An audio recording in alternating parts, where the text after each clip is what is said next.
ESPN 94.1 FM and AM 930 present The Drive. Brought to you by Huntington Federal Savings Bank. Local then, local now. Member FDIC.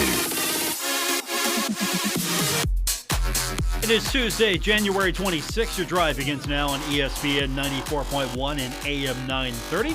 I'm your host, Paul Swann. You can be a part of this program by calling the White Claw phone lines at 877-420-TALK. That is 877-420-8255. White Claw hard seltzer made pure.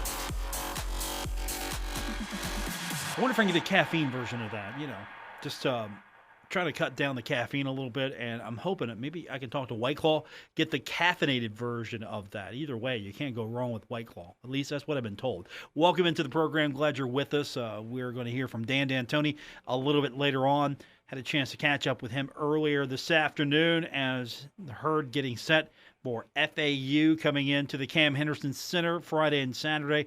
Also, I'll let you hear Andrew Taylor. He went about 5 minutes or so with us earlier this afternoon, so I'm going to give you a chance to hear his conversation with the media. Your phone calls are welcome.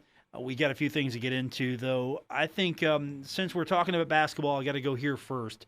Marshall women yesterday. We talked to Tony Kemper yesterday. Get a preview of FAU. Well, that preview is no longer valid. Yesterday's show, great listen, no longer valid because Marshall's athletic department, through the basketball Twitter account, tweeted this out earlier. Our program is in the midst of a pause in order to maintain the health and safety of its student athletes due to COVID-19 and the resulting contact tracing. Marshall will resume its drills on Tuesday, February 2nd, barring any additional positive tests. So the basketball program for the women shut down for a little while. I'm not going to be able to get back at it until Tuesday, February 2nd. Again, other positive tests are still possible. There's testing going on right now. So that really, I think, puts it kills the momentum. I mean, this thing is nuts. It kills the momentum right now because I thought winning that second game against FIU, I thought, okay, Coach Kemper's really got this going. He's got it going right now. He's in a good spot with this, and unfortunately, that was not the case with the test. The test come back, and here we are. So I hate it. And this is going to happen for the foreseeable future until we can get past this thing. So I don't know. I'm disappointed for him. Marshall women's soccer picked 5th in the East Division by the league coaches. That comes out today. So the women's soccer team in the East Division picked 5th, and no player made the preseason all-conference team, none of the specialty honors, nothing. So 5th in the East Division, Coach Paul Swann, he's hopefully going to have some surprises, I hope, for the Thundering Herd. So that's where we stand right now with the Marshall soccer team. And I thought something that was really good that it happened, and I knew it would happen eventually, but every time we go to Twitter now, we see, and it's not just Marshall, we see the community involvement of Marshall's new head football coach, Charles Huffwell. He wanted to go visit the cemetery, Spring Hill Cemetery today, and he wanted to also visit the marker near the crash site. So Marshall's documented this visit, of course, and so he's at the cemetery site seeing what it's about. And for a lot of people, probably it's an everyday thing. It's there. It's been part of your life, so it's just part of you. It's in your fabric. But for him, this is probably, I'm going to say, his first time going up to Spring Hill Cemetery, just seeing the cemetery site, and then of course the marker near the crash site puts things into perspective a little bit, and it makes it more tangible. You're the head football coach of Marshall University. You should have your hands on these places. You should have visited. You should know what it's about. You should, because it's a part of so many of the fan base that are still here after all those years. So, you saw that today. And, I mean, he's endearing himself just by his personality alone to the community. But I thought that was nice that he would go and take a few minutes to go make that trip, make that visit.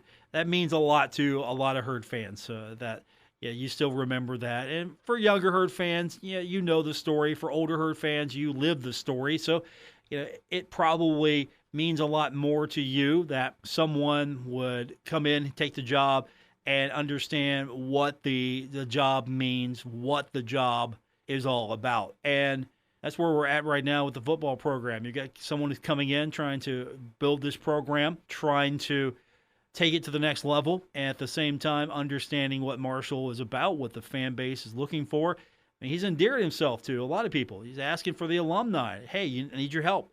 He's asking for former players. Hey, I need your help. I need you back here. I need you a part of this thing. Trying to build that support. I mean, come on. There were photos of him at the barbershop the other day, right? He's all over the place. He's all over the place and getting his staff finally put together, so hopefully we can talk about that. Recruiting, of course, is going to be interesting. That's going to be the next challenge to see what kind of recruiting class this is going to look like. And let's be honest, until it's a done deal, until it's completely a done deal, you don't know what's going to happen. Sure, players might announce that they're decommitting on Twitter or they're committing on Twitter. And I'm not really 100% on all of that just yet, just because, let's be honest, these kids change their minds all the time until they have paper in hand signed and they have committed. I'll wait till recruiting day. That's me. I'm not the recruiting site. I'm not the recruiting specialist here, but I'll say this. I'm interested to see what this class looks like, and I don't think this is going to be a true indicator. It might be really good. But on a few weeks' notice, on a few weeks of work, whatever it is, I'll be good with it. I can't wait to see what the next class looks like. I'm probably more excited for the next class than I am this class. But at the same time, if this one is pretty good that comes in, if you get some really outstanding, and let's be honest, you're looking for 4 and 5s, right? I get you. I feel you. You're looking for kids that have a 4 or a 5-star next to them, and that's good. I get that completely. But at the same time, do you think the coaches' rankings are the same as the recruiting sites? Do you think because a recruiting site slaps a 4 or a 5 on a kid, does it mean that a coach somewhere is going by that and taking that as the gospel? No, that's not happening.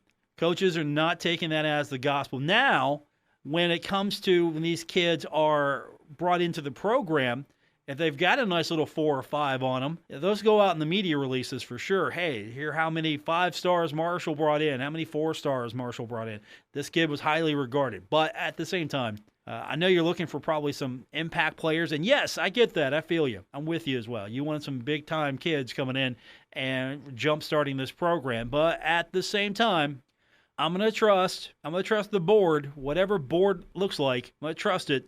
Coach has got his eye on some players that he thinks can bring what he needs into this program. So if I don't see a 4 or 5 there, I'm not going to be mad. I'll be all right with it. But I get it.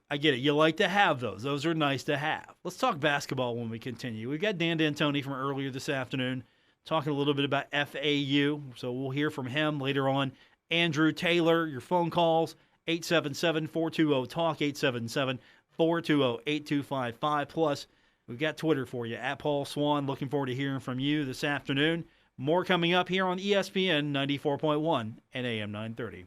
It's out with the old and in with the new at Rent to Own. Say goodbye to 2020 and your old stuff. We're giving you up to $300 for your old stuff. All you have to do is send us a picture of your old stuff, and we'll help you find new stuff. Get up to $300 in credit for a new laundry set, new mattress, new living room set, new laptop, you name it. It's out with the old and in with the new at Rent to Own, where we help nice folks find nice stuff. Visit r20.com for more details. It's time to rent to own. Get in the game with EXP from Armstrong. Only EXP lets you set a one pass for your favorite team or league and record every game. EXP brings live, recorded, and streaming TV together, making it easy to find the shows you're looking for. And with the free EXP app, you can keep up on your favorite content while at home or on a road trip. EXP is the all-in-one entertainment answer. Visit ArmstrongEXP.com to get the power of EXP in your home today. Don't worry. Paul Swann has the wheel on The Drive, ESPN 94.1 FM and AM 930. Presented by Huntington Federal Savings Bank. Welcome back to The Drive on ESPN 94.1 and AM 930. I'm your host, Paul Swann. Coming up this week, Marshall taking on FAU. The men are at home. The women postponing their matchup with FAU due to COVID-19. So we've got just men's basketball coming up for you this week. And, of course, you can hear those games right here on ESPN 94.1 and AM 930. So the Thundering Herd, FAU, You got the Florida schools again. This time you're playing host. You're not going on the road to the warm weather. What's FAU about? Let's hear from the head coach himself, Dan D'Antoni. Here's his thoughts on everything. I usually ask him, hey, tell me everything you need to know about FAU. Here's his impressions of FAU. Well, they're still a spread team, but in a more traditional way. They 1 in, 4 out. They spread you a little bit. They don't move the ball as quickly or cut as hard in a pattern that FIU did. They're more of a pick and roll team, spread you out type of team. It's very similar to really our team again, but a little bit more traditional in that when we put Byers in there or even Obina, their big is definitely back to the basket big. It would be more like Gorin. If Gorin started for us and played the whole time, their team would look a lot like our team. Dan talks about these teams being similar, playing similar styles, and it's not Marshall just playing this unique style anymore. But what kind of pace does FAU play? Is it similar to the Herd? Dan answered that question earlier as well.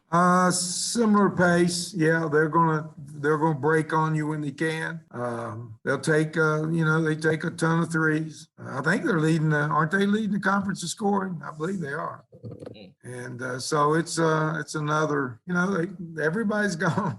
To where they spread you out and play. And if they're not spreading you out, even West, by God, say to Southern Pennsylvania, decided to go 4 out, 1 in, and open it up. Yep. So, it's kind of the way you have to play now. People fight it, and old school people try to fight it. But it's the easiest way to score and allows players to develop and be a better player. One other question asked of Dan earlier today was, what's it going to take? What does Marshall have to do to stop FAU from being successful? Well, we got a match, first of all, and we talked to our team about it. We have to match, our bigs have to match the energy of their bigs every game. And that's activity, not so much production, just activity. Because I really think when our bigs are active, we're as good or better than anybody's in the league, so in the inside. Our guards have been real consistent about pressure on the ball defensively, getting in the right spots,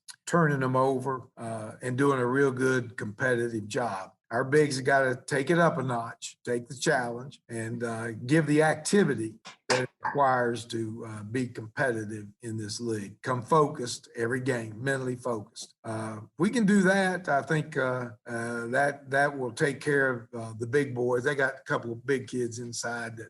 And he's not, he's good because he plays hard. And so we've got to match that energy. If we do that, we're good. I don't know about what's the kid that their best player, 6'7" kid. He got hurt this last game, pulled his hamstring a little bit. Who? Ingram, yeah. Ingram. And don't know whether he's going to be available or not available. Again, he pulled his hamstring, they said, tweaked it. I don't know whether that's going to carry over or not. But we've got to, if he is in the game, we got to make it to where you're not going to stop him, but you got to make him work for his production. And then I think the other one is just getting out and playing hard, playing our game, stay within what we do. And I think if we do that, we'll be fine. One of the questions Dan talked about, or at least I tried to address, was the struggles of Jansen Williams and Michael Byers. Both of them have not had the production they've wanted as of late, and Danny talked about that with us earlier this afternoon. Well, I don't think it's the shots up because we shoot enough. Maybe too much. I don't know. We put up shots, so that's not it. I think it's a rhythm again, and I think we lost a lot of it by sitting out 14 days. And the reason I say that is not judging Mike and Jansen, because sometimes I don't know where they are. But Jared's game is off balance. He's not shooting the ball as well. Tavion is not shooting the ball as well. That tells me maybe we had a little rhythm problem. That stoppage turned the rhythm down a little bit. So, again, we'll work through it. What's good, we can go win 2 games and not be fully engaged. I mean, we won I don't know what we shot from the threes, but it was not good that first game, and we won double digits. So we're doing some other good things defensively. We're attacking the rim. I thought Tavion second half attacked the rim and got some things. Andy's games obviously is perked up. George is box of mixed chocolates. It's not the same chocolate. It's a box of mixed chocolates. And, but they hustle, they play hard, they compete, and it'll, when you do that, normally I've found that when it really comes time, that team put together going to be tough to take out. Coach was also asked about the team. Is it in a good place right now after the road sweep?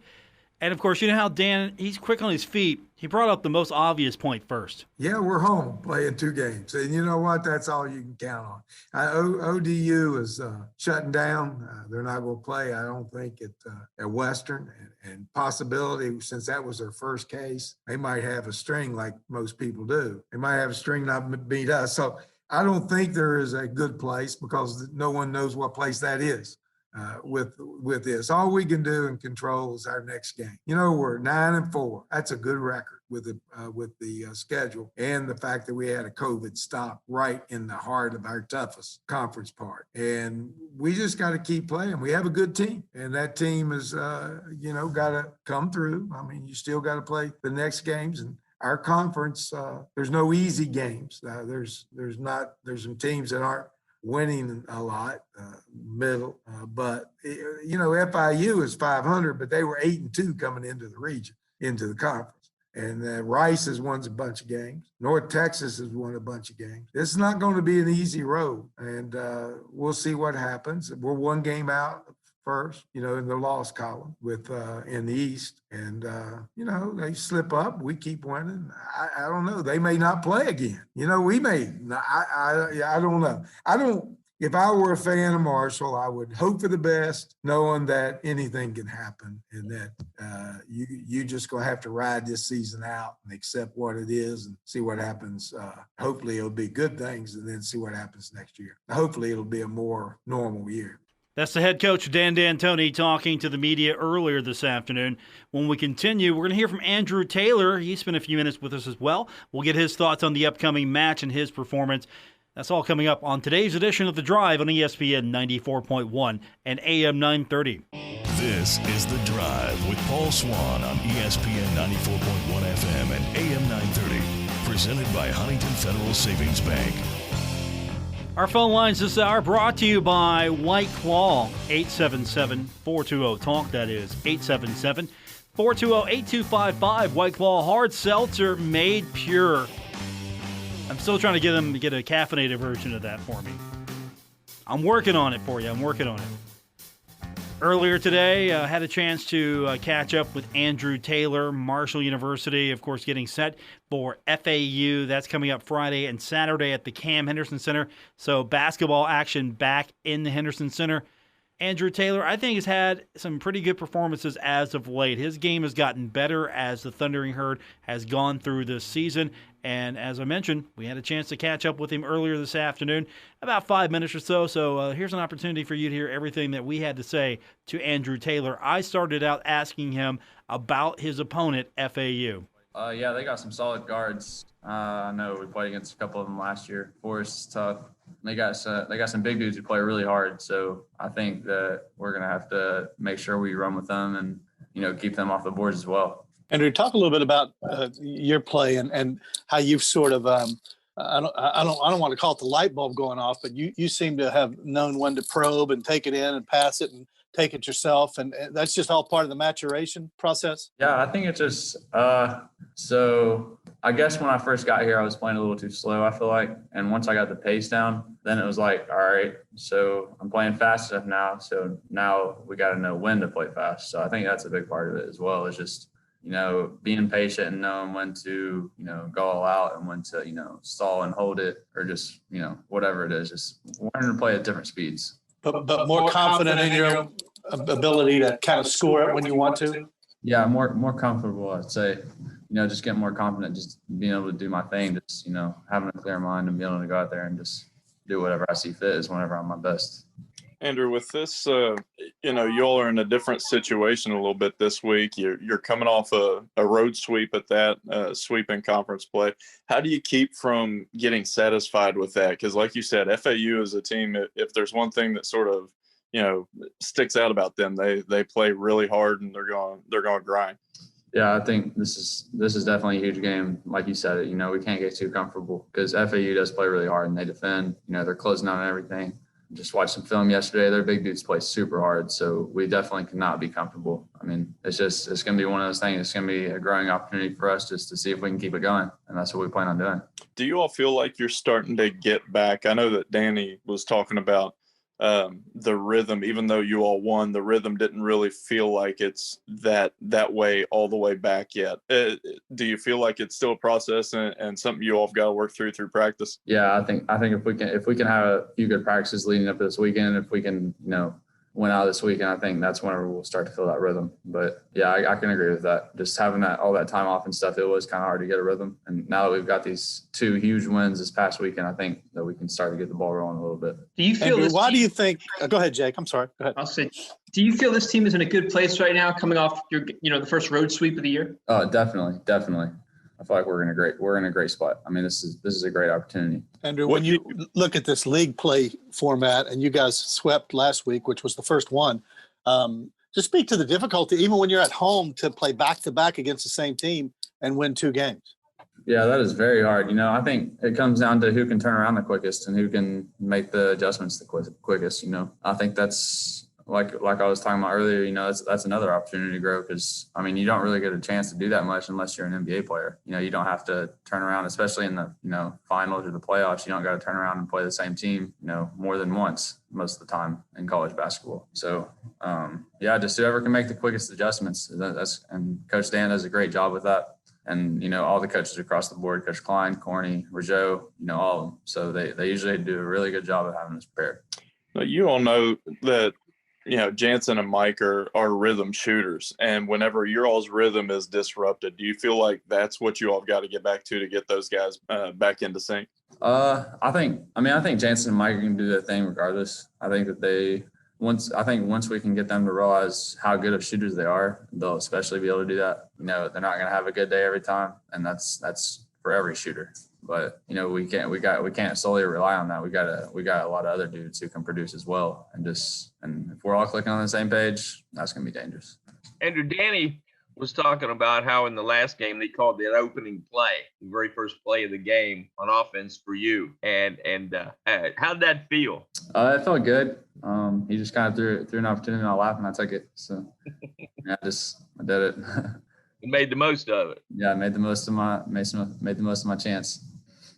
What is the thing that you like about the growth of your game the most over the last year? From this time last year, you were getting acclimated. I think you might have been a couple weeks into your career to now. What do you like the best about it? I would definitely say just being able to read defenses, coming off ball screens and things like that. Because, I mean, last year I would just kind of do it and just, try to score or just make something good happen. I didn't really have a rhyme or reason whenever I was coming off screens or whatever. I would just, try to do the best thing. But now, especially I've tried to watch a lot more film this year and just try to imitate other guys. I know Jared watches a lot of film, so I feel like he's grown on me a little bit in that. And just being able to know what to do before I do it, I would say that's the number one thing for sure. That's an interesting thought right there. That's really fascinating that Jared is rubbing off on him. Jared has that impact because Jared's watching film. Jared's first guy on the court probably. Jared's probably last guy on the court. Jared's probably not happy with his performance right now. Jared is the guy, plain and simple. I don't think there's another player on that roster working harder than Jared. And so for Andrew to say, look, he's rubbing off on me, that makes me happy to hear that. That really, when I heard that earlier, I thought, okay, I like that. You're patterning yourself after the guy who probably is the hardest worker out there. That's the guy you want to look at as far as how you do it. When we continue, we will get your phone calls in 877-420-TALK, 877-420-8255. More coming up. It's The Drive, ESPN 94.1 and AM 930. Now, back to The Drive with Paul Swann on ESPN 94.1 FM and AM 930.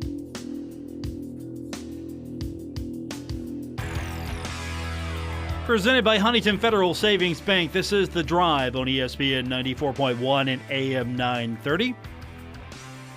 Earlier today, if you weren't with us, Marshall Women's Soccer picked 5th in the East Division by the league coaches, and no player made the preseason all-conference team. Also, Marshall women announcing through their Twitter account, or through its Twitter account earlier today, that the program is in the midst of a pause in order to maintain the health and safety of its student athletes due to COVID-19 and the resulting contact tracing. Marshall will resume its drills on Tuesday, February 2nd, barring any additional positive tests. And again, that's for the Marshall women basketball team. And Marshall head football coach Charles Huff today visiting Spring Hill Cemetery and the marker near the crash site as he is getting more familiar and acclimated to his new position and what that really means as the head coach of the Marshall University football team. And of course, an amusing column today by my guy, Chuck Landon. The green jacket, yes, the green jacket was not present during the introduction. I know there's a mystery there somewhere. I haven't solved it yet. The green jacket was not present. It's a neat little Marshall tradition. It really is. I mean, you get a green jacket, you take the job, you get a green jacket, and that's pretty cool. I'm hoping the green jacket shows up. In all honesty, I didn't get a chance to talk to Chuck today on Zoom when I thought I would talk to him later about it. But an interesting column today. A lot of people did mention it to me. Hey, where's the green jacket at? And that wasn't present during the presentation. I like the jersey, though. I get it, though. I know the green jacket's a big deal, but I kind of like the jersey also. It was nice. So here's coach's name on the back, 31.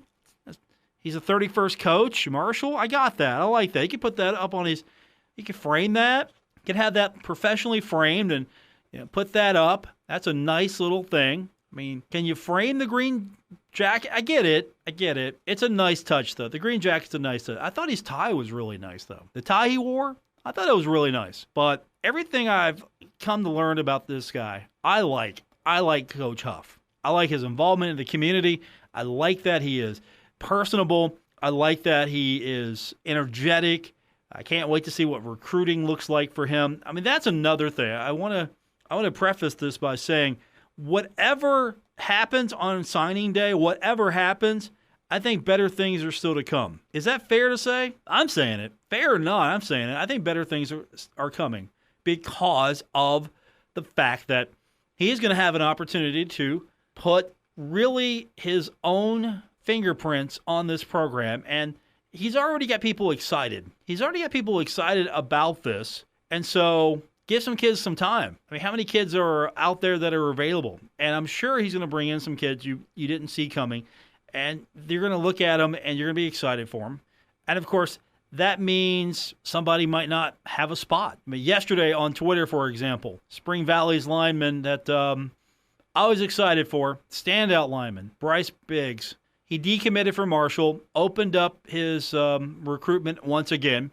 And here's the thing. I expected this not maybe specifically with him, but I expected this thing to happen because of the fact that you're going to try to bring in your kids that you have recruited, kids you've talked to, kids that you know what they can do, what they can bring, the type of program you're bringing. And you get a lot of kids coming back as well. There are a lot of kids who are coming back, and so there's not going to be that many availabilities. There's not going to be that many openings. That's just, it's a business. It's numbers. It's not personal. I don't think it's personal anyway. It's like, okay, we don't have that many opens because we don't have kids who are leaving.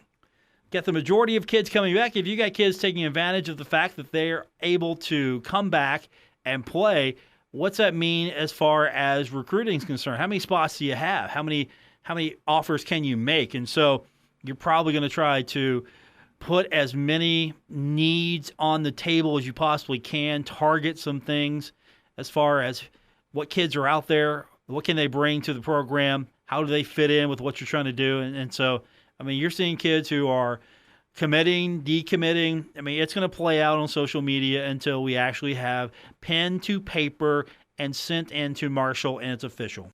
But at the same time, it's going to be fun to see what can happen. I'm looking forward to it, and I think you should be excited just because whatever happens, the best is yet to come. I'm convinced, at least when it comes to Coach Huff. Oh, and by the way, I'm glad I'm thinking about this before we call it a day as far as what's happening with Coach Huff.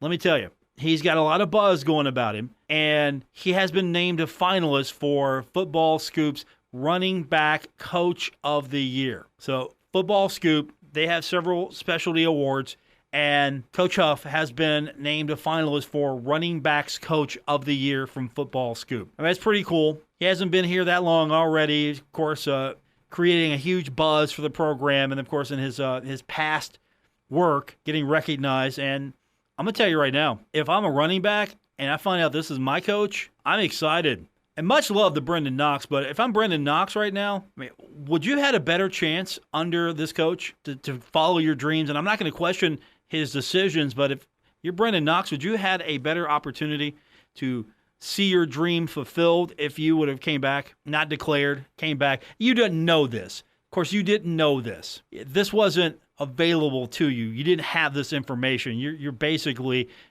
you're looking at this and you're thinking, man, what could have been? That's what I'm talking about. What could have been? Seriously, you got a guy who's highly regarded as someone who makes running backs go, and you've got a running back that's pretty good at going. And if things would have turned out different, worked out different, things would have played out different. I mean, could you imagine Brendan Knox being coached up by Coach Huff? I mean, first of all, Coach Huff would have been the more outspoken personality in the room. But still, imagine what that could have looked like. We won't know, but I'm excited for what's coming. I am. I genuinely am excited for what's coming here in the next few weeks, months. We'll get the official list. You're not seeing my air quotes here, of the coaching staff here. I'm sure when Marshall releases it, as all the paperwork is being dried, the ink is being dried as we speak. Coach tweeted something out yesterday. Well, actually, it was this morning, wasn't it? I believe it was this morning. Had his, he likes professional wrestling, or he likes professional wrestling gifts. I haven't figured out yet if he's an old school wrestling fan, if he's more of a new WWE fan. I mean, does he like WCW? I'm trying to figure that out right now. That's going to be my question. Are you more of a WCW fan? Back in the day, did you like ECW? Did you like, the NWA back in the day? I mean, okay, if you spent some time in the South, you're liking pro wrestling, right? Honestly, if you're spending some time in the South, you're living in the South, you're coming up from the South, you're growing up in the South. Of course, not necessarily growing up in the South, but if you're living in the South for a long period of time, aren't you liking some professional wrestling, right? I think, isn't that the second biggest sport in the South next to football? Is it football, baseball, wrestling? Professional. Is it football, professional wrestling?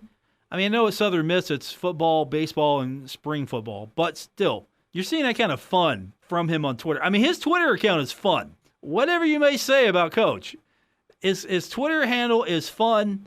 I'm Okay, you know what? I'm thinking he's a WCW guy because he had a Hulk Hogan gif on this morning, or GIF, depending on how you pronounce it. That's a debate we're not getting into here. But he's got the Hollywood Hogan walk down the line back in the WCW Nitro days. Remember Nitro? It was on every Monday. You'd have to decide, okay, am I watching WWE? Am I watching Raw? Am I watching Nitro? What am I watching?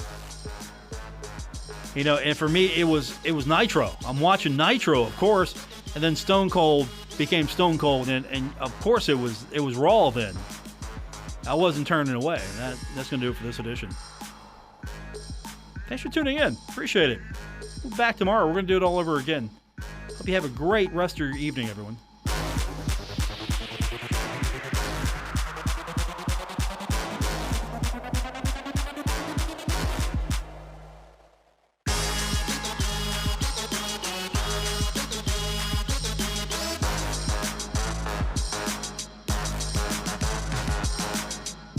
WRBC Huntington, W227BS Huntington, your flagship home of the Marshall Thundering Herd and The Drive with Paul Swann, ESPN 94.1 FM and AM 930.